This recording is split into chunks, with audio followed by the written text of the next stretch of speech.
JBN, we keep you informed. Attorney and her parents charged in relation to 19 gun loss in Montego Bay. An attorney at law and clerk of court, Tara Morgan, has found herself on the wrong side of the law, having been charged with 19 counts of negligent loss of firearms and 1 count of negligent loss of ammunition by the St. James Police on Monday.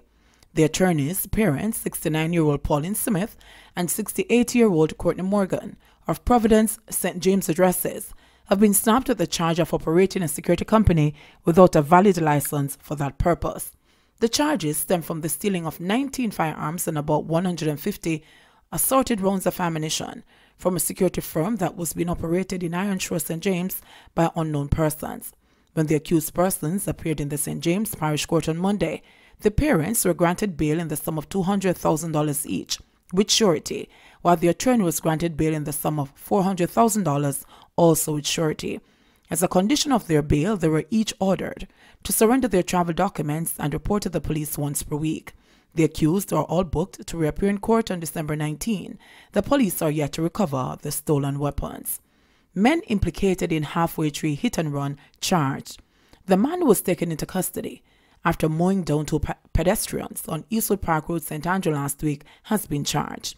The police say Chad Ingram, who was operating the vehicle at the time of the incident, was charged on Saturday with dangerous driving, no PPV insurance coverage, operating contrary to his driver's license, not stopping at the scene of the accident, and failing to report an accident within 24 hours. Further, the employed driver of the vehicle, George Malcolm, was also charged by police detectives with aiding and abetting the first 3 offences. Both men are to appear in court today, Wednesday, October 30. Another St. James teen, Escapee, in custody. The St. James Police have taken a second teen into custody in connection with the jailbreak at the Barrytown Police lockup in the parish. They say the 13-year-old boy was handed over to the police by an attorney at law on Monday. A 17-year-old teen who also escaped was recaptured on Saturday. The police said the search continues for a 16-year-old boy who also escaped. The police had reported that about 5:30 p.m. on Friday, October 25, the 3 teens cut the padlocks of a grill at the lockup and escaped. A manhunt was subsequently launched. 1 gun found in a bar, 11 persons taken into custody. 11 persons were inside a bar in St. James when the police allegedly found an illegal gun, and the several rounds of ammunition there on Thursday, October 24, were taken into custody in relation to the seizure. The seizure was reportedly made on Barnett Street in Montego Bay. Reports from the Barnett Street Police are that about 8:10 p.m., police personnel were on patrol in the area when they searched the bar, and a 9mm pistol with a magazine containing 9mm rounds of ammunition was seized. Those who were inside the bar, numbering 11, were taken into custody. Their identities are being withheld as investigations continue into the seizure. Prime Minister instructs Education Ministry to tighten safety and security procedures in schools. Prime Minister Andrew Holness says he has instructed the Ministry of Education to examine the issues surrounding the freak accident that claimed the life of a 7-year-old boy and to tighten the safety and security procedures within schools to ensure these devastating events never happen again. The young boy, Benjamin Bear, was killed about 4:30 p.m. when a garbage truck overturned after hitting a car, trapping him and another student in the vicinity of the Cloncarty Primary School. The other student and a woman were hospitalized after the incident. Holness, who was accompanied by a state minister in the Ministry of Education, Youth and Information, Orlando Terrelong, on a visit to the school, shared on social media that he was extremely saddened to learn of Bear's tragic death. He and Terrelong both expressed condolences to the Bear's family and the school community. Terrelong, in a statement following the visit, said the accident is a type of news that no parent should ever receive, reflected on the Labor Day 2019 theme, Child Safety. It's you, it's me, it's all away. The state minister said there is so much more to be done to secure the safety of our nation's children and called for consistent improvements to systems and infrastructure in order to nullify the possibility of similar occurrences. He further called for the public to be vigilant in observing school zones and motor vehicle safety practices. We have to look at ways in which we can not only encourage but also ensure caution in our school zones. This may mean mandatory speed bumps in and around school grounds if necessary, he added. Terrelong noted that the ministry also dispatched a team of counselors to the primary school for grief counseling. Free medical care at the University Hospital of the West Indies for children under 12 with suspected dengue or respiratory illnesses. The Ministry of Health and Wellness is reporting that effective immediately, parents of children 12 years and younger can access free medical care at the University Hospital of the West Indies. The ministry says children suspected to have dengue, gastroenteritis, or any upper respiratory illnesses can be taken to the hospital for treatment. It says the arrangement is part of the ministry's continued response to the increase in viral illnesses and consequent overcrowding at hospitals, usually seen this time of the year, including at the Bustamante Hospital for Children. Children and the elderly are among the most vulnerable groups, especially at this time, as the country continues to battle the increase in dengue cases and as the flu and gastro seasons intensify, Chief Medical Officer Dr. Jacqueline Bisesa McKenzie said. Jamaicans are reminded to only take paracetamol and to visit the nearest health center if the illness goes beyond 3 days. Bisesa McKenzie also noted that currently there are approximately 20 health centers across the island which have extended opening hours, some up to 10 p.m. We encourage persons to visit their health centers needed and allow the health professionals to decide if treatment is needed beyond primary care. Krystal Tomlinson, to represent the PNP in West Rural St. Andrew, the Executive Committee of the People's National Party PNP approved the recommendation for the West Rural St. Andrew Constituency Committee that People's National Party Youth Organization PNPYO President Krystal Tomlinson be named the candidate for the next general election.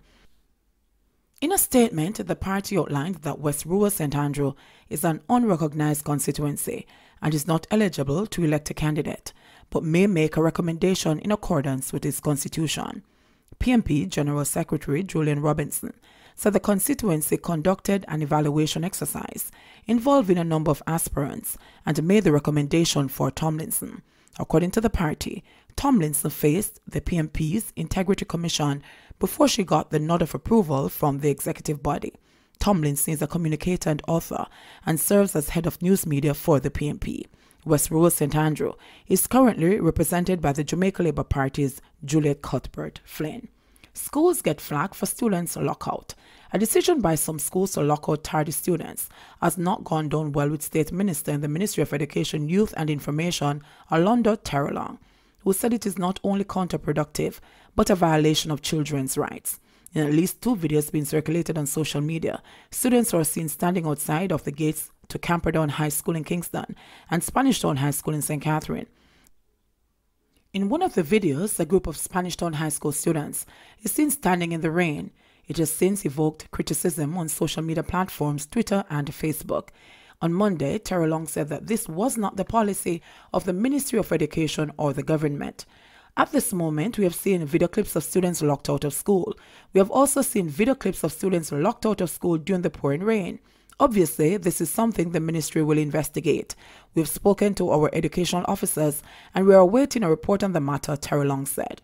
He argued that there's absolutely no rationale for locking students out of school and said the move is in breach of the Education Ministry's guidelines. A 2015 bulletin from the Ministry on Safety and Security forbids school administrators from restricting students' access to school compounds. The Ministry of Education has received a number of reports from parents and other stakeholders who complain that school administrators are consistently locking students out of schools as punishment for lateness and breaches to school uniforms, for example. Chairmen of school boards, principals, and other school administrators are directed to desist from this practice, which deprives students of instructional time, increases the probability of abduction or digression that may result in harm or loss, the bulletin read. It went on to say that the practice puts schools and the state in violation of a number of legislative framework, including the Child Care and Protection Act of Jamaica. These established pillars of child rights will result in the appropriate actions taken by the ministry, the bulletin outlined. Terrelong said while students should be held accountable for tardiness and are expected to make it to school on time, there are several variables at play which should be taken into consideration. When one considers our children's fundamental right to education, certainly locking them out of school is counterproductive to this basic human right. It is counterproductive to the sustainable development goals that speak to education and poverty. You're locking the students out in the pouring rain. I don't think that is discipline. I think that is cruel and inhumane treatment, and it has no place in a civilized society, he said. When one factors in rain, traffic, unavailability of transportation, we don't have a system where there's a set timetable to say, well, there's a bus at 7:15 a.m. and so on. There are also children who have to do morning chores, so children have to depend on their parents to take them. Parents may be running a little late. In other words, there are so many variables, the minister said. I understand the need for discipline. I understand the need for punctuality, and I understand that we must prepare our children for the world.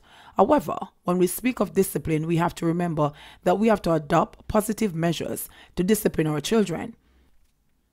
Draconian measures must never be used to humiliate, embarrass, shame, or otherwise degrade our children. There are some persons who would go as far as saying that this is administrative violence against our children, Terrelong added.